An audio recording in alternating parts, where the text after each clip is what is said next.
Well, hello, that's me again. Today is Saturday, April 1st, and no, this is not a Fool's Day issue. The fact is, there are some really serious things we need to discuss, and that will leave you with some food for thought for this upcoming weekend, actually already in progress.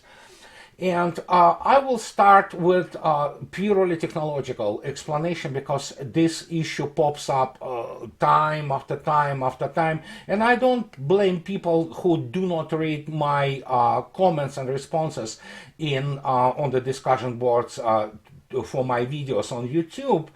And this is, again, complete confusion. Understandable. Don't feel bad about it. It's normal for people who never have been connected to it in any way and to kind of have a little bit been lost when describing what hypersonic weapons are. Let me reiterate it again, and remember, I did it before many times in my videos, so let me reiterate it again. I will repeat it as many times as necessary.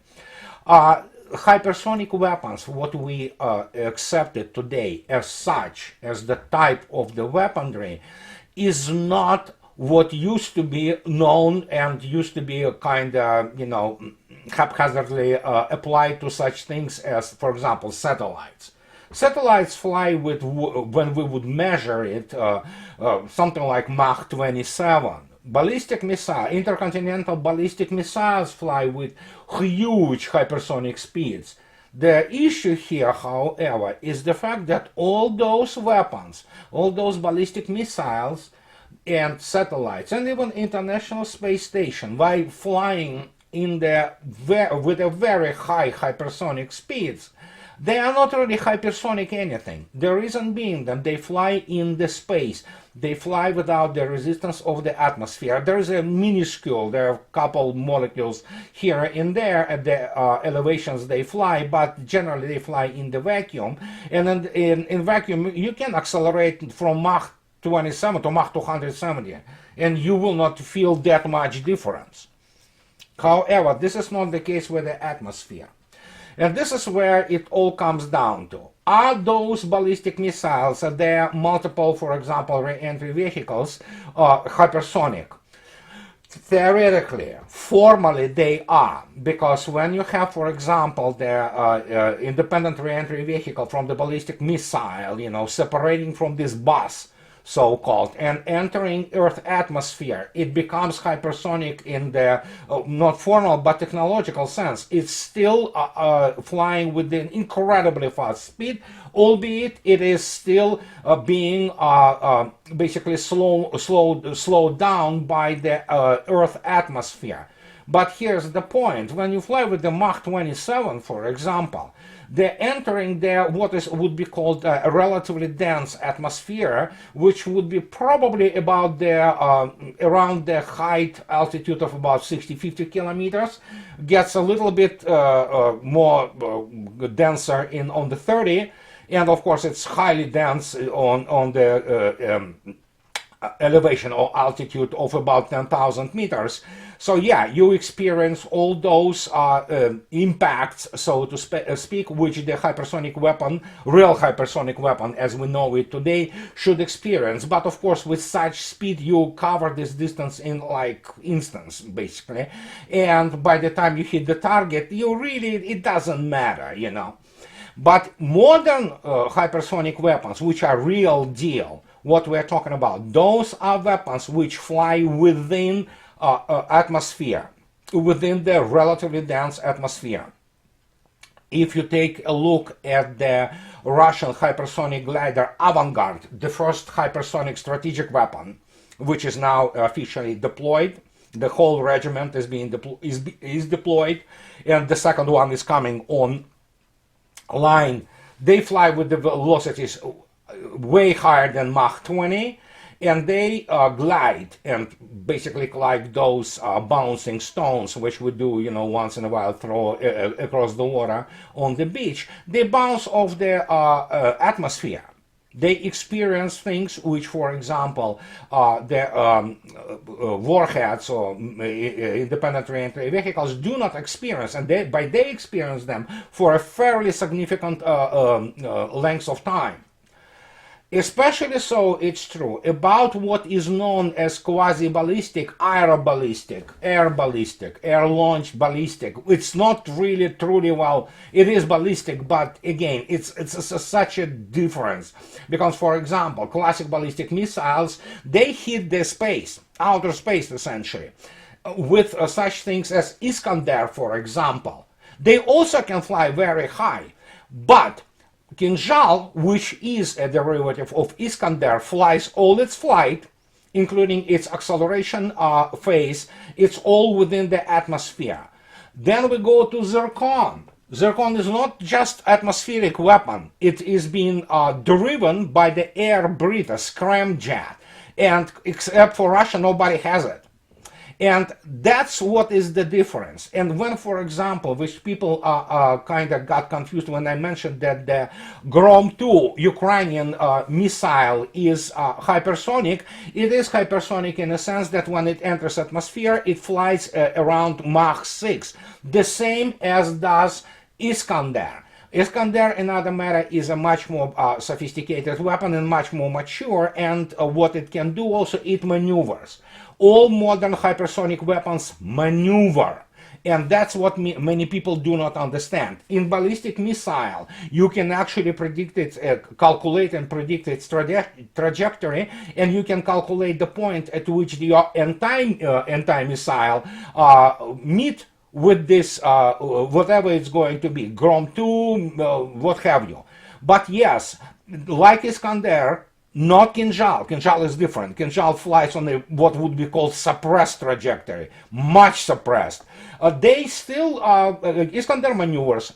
Does a Grom 2 maneuver? I don't know. But the Grom 2 is being shut down by Russian air defense, and there you have it. And we're talking about this type of the hypersonic weapons.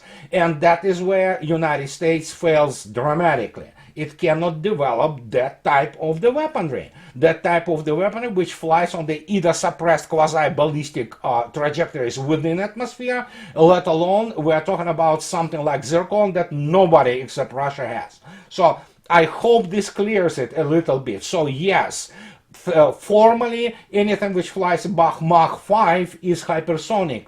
But think about it from the other point of view. Even the definition, hypersonic. Sonic means, of course, what? Acoustic properties, you know, the flying with the speed of sound, or more or faster than the speed of sound. Guess what? There is no sound in the space. Remember Aliens or Alien? Nobody here can hear you scream in the space because there is no air there. And in this case, when we speak about that, oh yeah, the ballistic missile is warhead flew at Mach 27. Well, it's not technically correct because they fly in space. They fly in the environment which lacks any air. And obviously, in this particular case, it experiences completely different types of the impacts than, for example, Zircon or Kinzhal experience. So, and I hope it helps. But now let's go to the to our goats, so to speak. And yes, this is not April 1st. It is very important that obviously a couple of days ago Mr. Putin signed the new concept of the foreign policy of Russian Federation. I'm not gonna go today in detail about all those points. Fact is, I still need to kind of grasp it completely, and I need to reread it several times over to provide some kind of the coherent conclusion, or at least my opinion about what I saw in it. However, one point of this new concept is tremendous. It is absolutely crucial. It is actually revolutionary. And here it is. Russia declares itself not just as the state, but as the nation, which is a civilization in its own right, and as the center of the so-called Ruski Mir, Russian world. And that means huge implications, geopolitical implications, both for Eurasian landmass and, of course, globally. Why it matters? Let me show you and remind you again what happened a few days ago. Well, not basically, 10 days ago, when Mr. Comrade Z, visited Moscow, and of course there was a historic summit between Russia and China. But look at this, Mr. Putin. This is from the Kremlin side. While speaking about you remember this Chinese peace plan, which never kind of even got launched. It never, took off. Basically, failed to launch. Let me show you what Mr. Putin, this is Mr. Putin's speech, which you can find on the Kremlin.ru, which is official website of President of Russia. Look what he speaks, which is in the last highlighted in yellow paragraph. I translate it to you, quote, I want to underscore that Russia and China conduct independent and totally autonomous foreign policy. Yes, we work in solidarity for the formation of the more just and democratic multipolar world order with the main pivot around the United Nations, but read attentively, independent and autonomous. That means that China obviously legitimately has its own interest, Russia has her own interest. And the reason it was stated, as I don't like to say this like predicted. But yeah, I told you that this peace planned by Beijing will not fly. And that's exactly what happened in Moscow, despite the fact that great accomplishments in economic and security issue, very little has been said about it because most of it is still classified. But we know that economic achievements and economic documents written there were tremendous. And essentially the world lived before and now lives after the Moscow summit. But in terms of what Putin stated, not only was polite rejection, obviously very diplomatic and very friendly about rejection of the Beijing peace plan, it was also what is called the marking of the territory. Of course China is huge, of course China is crucial for the world, new world order, especially economically, but Russia speaks about it from the point of view. And we need to keep this in mind. And I want to stress it again and again and again. For those people who do not internalize this fact, it is their problem then. But read my lips, especially for people who follow Mr. Putin's speeches for the last 5-7 years, especially his 2017 speech at Valdai when he was speaking to the youth. And this is it. Russia, for all her Eurasian nature, and obviously having under its shield, so to speak, many Asian nationalities and ethnicities, Russia predominantly has its Christian root. As such, Russia remains largely, it doesn't matter how many people attend churches, but Russia remains largely a Western nation. No matter how you turn it, because when you look at the definition of the Western civilization, Russians are Christians. They are Christians overwhelmingly, but they are by obviously their behavioral patterns. In other matter, there is a very great Russian twist. Make no mistake, I do not try to paint the rosy picture here about Russia. Russia has its host of own problems, be that although it's on decline and it's being fought with a great result. But for example, with the issues of alcoholism, but which, as I already stated, it's much better today than it was even 10 years ago. It has other issues, but when you look at overall Russians, for all Russians, general warmth and openness, which is in many respects contradicts to what, for example, Western Europeans are. Russians still remain on their foundational thing, Christian people. They behave like Christians. And let me show you something for you to understand. We often forget that you know what? The war in Ukraine, the special military operation, really, it is a tragedy for many Ukrainian people. Not all Ukrainians are batshit crazy, pardon my French. There are many people who really are today are literally forced at the front as the cannon fodder. And here's the video from a couple of weeks ago, and this is one of very many similar videos. Here is the video. You can find it somewhere probably with English. I know you can find it in the Vkontakte with English subtitles. Here's the very heavily wounded. He basically has the leg is pretty much bad. It's a goner at this stage. There are Ukrainian soldier speaking to Russian drone.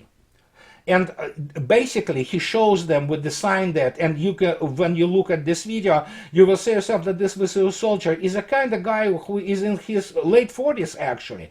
And you can see how he communicates with gestures that guys help me. And he shows that there are guys who obviously the operators of the drone, that they have to continue to move forward because evidently his unit is basically in disarray and running away. And you can hear behind how the operator of the drone talks to him as if he has communications. He talks to him as a brother. Just wait for the help is coming, dude. Just endure. And even the diminutive use of the food, instead of using his naga, which is the leg, actually, he used noshka. It's like legi, footy. He explains to him that yes, we're coming to help you, although he probably cannot hear him. And he says that, you know, we know you didn't want to fight, and they go, I mean, they try to do everything they can to help him. And as the information is confirmed, he was helped, he was evacuated to the hospital, and obviously they have been taken care of by Russian medics. And so this shows you the tragedy of this situation, especially since we know that there was always the desire and attempts, well, not attempts, it's actually policy, to primarily feed this meat grinder. It is catastrophic losses. Tens of thousands killed in Bakhmut alone. Now we have the same situation developing in Avdiivka. It's just a meat grinder. It's a slaughterhouse for Ukrainian forces. And they try to send the Russophones, primarily from the eastern Ukraine there. So that's another kind of sign of what the Kiev regime is. But since we're on the Kiev regime and all the situation with the tanks, remember those 3,000 tanks? Let me demonstrate to you something of an interest to understand the scale of things. I will show you simply this. As you can see yourself yesterday, in his interview to Frankfurter Allgemeine Zeitung, Deputy Foreign Minister of Ukraine, Andrei Melnik, stated about this counteroffensive, which everybody wants to see among all those scumbags in the Western media primarily, with, I'll talk about Western military separately. Look what he says, and he says it on record, and it's quote, "We do not want to start the counteroffensive which is not prepared. Right now we have approximately 50-60 tanks from the West, but Russians, even now as well as before, are capable to daily produce or bring back to the combat state up to 10 tanks. That means we're gonna be we will not be able to conduct anything in terms of counteroffensive for a long time, and we will not have decisive advantage on the battlefield." Read attentively. Up to 10 tanks daily. Do you know what it means? It means when you multiply 365 by 10, you have 3,650 tanks, which Russia provides on the battlefield. And this is not all of it. And as I already stated, it's 3,000 tanks. Well, Putin was speaking, you produce 400, we'll produce 1,600. So, in other words, Russia outproduces combined West, all NATO countries combined. Well, I would say by the order of magnitude in terms of tanks and in terms of other types of the weapons, including high precision weapons, smart weapons, and I'm talking again, it's manifold. Sometimes, as I already stated, one order of magnitude, that means 10 times or more. And so that's why we have this situation that we have a lot of, trash talk from the West. But guess what? There is now this situation. A few days ago, this guy, Czech general, his name is Irje Shedive, not Jiri, you read it as Irje in Czech language. And he writes and he states in the interview to one of the Czech radio station, he says that the West has underestimated Russia's military and economic capabilities. And here's what one of the let's quote him: the West has underestimated the potential of Russian special services and is unable to predict the actions of the command of the Russian Federation Armed Forces. This was announced to the pages of Czech Defense Edition by Czech General Irje Shedive. At the same time, the West world did not expect the great adaptability of the Russian economy and blah, blah, blah, blah, blah, blah. So then you have this thing, which he says, yeah, according to Irje Shedive, the turning point in hostilities will come in the spring of 2023. The victory of the Russian Federation Armed Forces is a very real prospect, and things of this nature. Well, I looked up the originals, which is this. This is in Czech language in Radio Universum, and this is this general, Irje Shedive, and guess what? When you look at his interview both on the 19th of March and then his later interview of 26 March to the Radio Universum, and I did a job for you to not do it, I went through all his interview, and I have to admit, this guy, if you look at his biography, he's a general, all right? And his biography is pretty simple.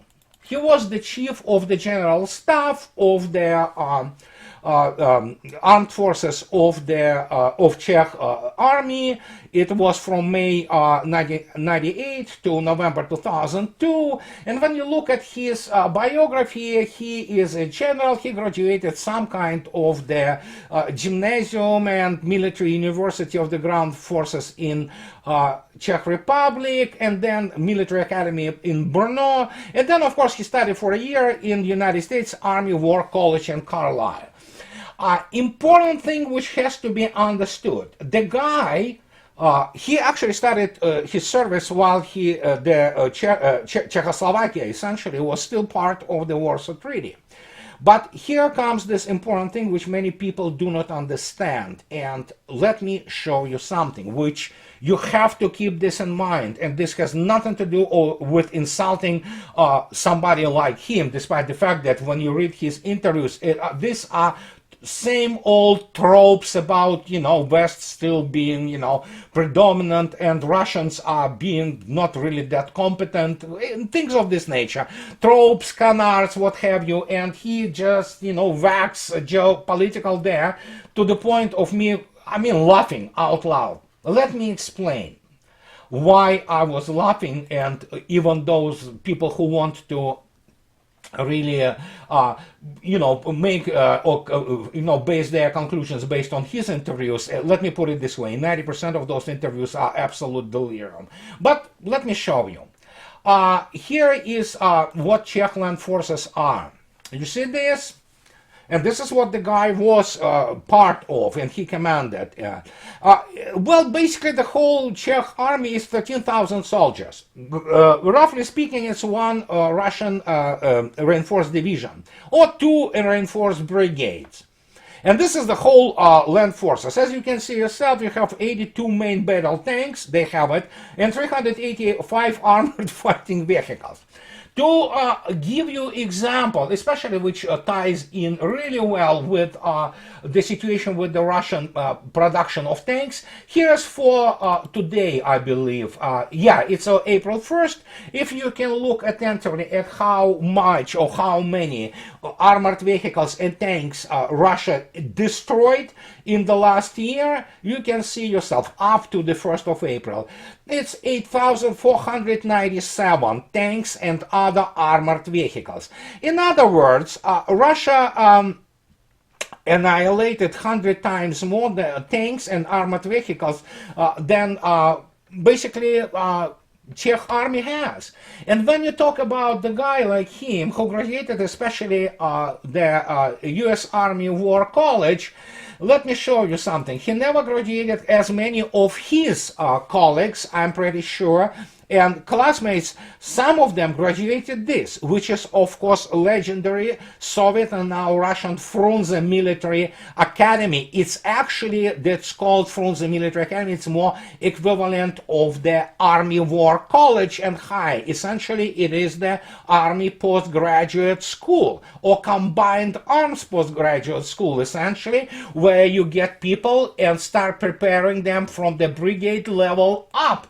And of course, we're talking about the Academy of General Staff, but this is so elite, I cannot even emphasize enough. So he never graduated that. And when you look at this and his geopolitical conclusions, which are laughable about the fact that, oh, yeah, the West, will win in the end and things of this nature, it's difficult to explain to him that, for example, you cannot even operate with the appropriate scale. And he cannot, obviously. He simply has no background. He has no experience. I don't know whatever he was taught in the 1 year long, as opposed to 2 full years, 6 days a week in the Frunze Combined Arms War College, what they were teaching him in the U.S. Army War College. I'm pretty sure it was primarily counterinsurgency, and in the end, if you look at this, United States Army simply has no experience on operating on this scale and intensity of the conflict. So in this case, when people begin to kind of, oh yeah, some Czech general told this and that, well, yeah, sure. The problem is he speaks at the maximum level and understanding of the brigade commander, to speak honestly. So, and his geopolitical conclusions are plain laughable. You can go yourself on the website of this Czech radio station, and it's reasonable, both questions of the interviewer and the answers of this general. It's really pathetic, frankly, despite the fact that he arrives to the things which actually General Milley arrives to. And Milley basically just yesterday, he continues to do this, how to put it, soft retreat or crawl out of the battle. And he talks about this Ukraine victory unlikely this year, Milley says. I'm not saying it can't be done, I'm just saying it's a very difficult task, says US top general. Well, sure, yeah, Ukraine will retake Crimea, right? Or it will conduct this counteroffensive, as they say, of multi-axis counteroffensive. With what? Nobody can tell, although Mr. Pistorius, the chief of the Bundeswehr, stated that, oh yeah, we will send more tanks, Leopard 2. Not only there will be those, 50 tanks, but we'll send more, 100 more. Obviously, earlier Leopard 2s, which are basically, dead on arrival. So, yeah, Russians are scared. I'm sure there are many people who are just rubbing their hands in anticipation. Plus, don't forget, there are good monetary rewards for, taking out all those leopards. And then, of course, we have the situation with the air defense of NATO, not Ukraine. NATO. Brian Berletich wrote an excellent piece for his new Eastern Outlook. It's a great piece on Syria. And he talks about why the hell the United States is in Syria to start with. And in this piece, he writes about this. He writes about the fact that even New York Times wrote about the situation with the air defense of the base, which was assaulted by the drones and missiles, essentially had no air defense. Well, it did have air defense, let's put it this way. And here's what Brian writes. I agree with it 99%, except for one thing, in the nuance, which I will comment on in a minute. And that's what Brian writes. While the US Stinger missile provides formidable short-range protection against a variety of aerial targets, it falls far short of providing the protection provided by the tiered integrated air defense system employed by nations like Russia, China, Syria, and also Iran. Ukraine's use of the Stinger missile prevents Russian warplanes and helicopters from operating with impunity across much of the Ukraine's airspace. However, the missiles have proven less effective against the missiles and drones. I generally agree with Brian's what is called assessment here, and he is correct that he states and makes this nuanced statement about with impunity, as even Russian General Staff and Academy of Military Science, famous magazine Военная Military Thought, a couple of months ago noted that yes, because of the short-range air defenses, it is very difficult to use the potential of Russian Air Force to the full, full extent, which is true. Short air defenses obviously are very important in in terms of the defense, air defense of the masses of troops who move across the theater, but they are drastically inadequate for any kind of the fixed position defense, because obviously today you have a variety of means to basically destroy those positions.